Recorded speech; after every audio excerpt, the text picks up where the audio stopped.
Hi, my name is Evie, and we're here at the Bomb Factory Art Foundation in my studio in North London. So this work here is called Sisypha.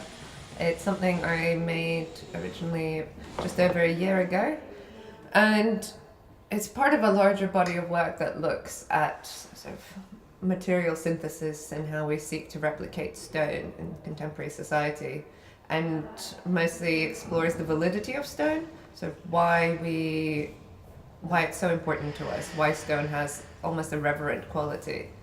And for me, it was always interesting to find all these various replicas to make stone out of plastics and polystyrene and polymer-based materials. So I started creating a selection of fake stones, so looking at this topic of materiality, but also creating them in a way that was reminiscent of traditional forms of sort of stacking stones like cairns, or the sculpted figure, often the female figure.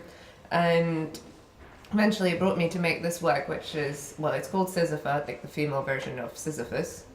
And it's a big giant polystyrene rock on wheels, strapped to a base, and it's drilled into the base, but there's a strap that will run around it eventually, to make it look as if it's just strapped and it's a rock being carted around. And it's a sculpture in itself, but it's also a prop for a performance piece. So wherever it gets exhibited, it is the duty of the gallerist, the female gallerist, or the gallery assistant, to take it out for a walk down the high street or down the street that the gallery is on every day. So the myth of Sisyphus that inspired the work, it's quite complex. And initially when I started making the work, I was referencing my memory of the myth, which was that a guy, a human, a mortal, was punished to eternally cut or push a rock up the hill.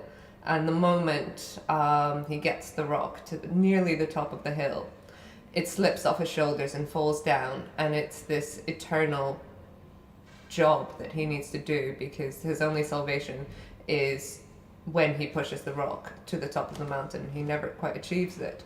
So for me, the work really looks at that burden of humanity, or of mankind, and us carting it around. Also, and why I called the stone Sisypha, and had, in a sense, put the female as the leading figure now, sort of carting this burden of mankind, trying to change paradigms.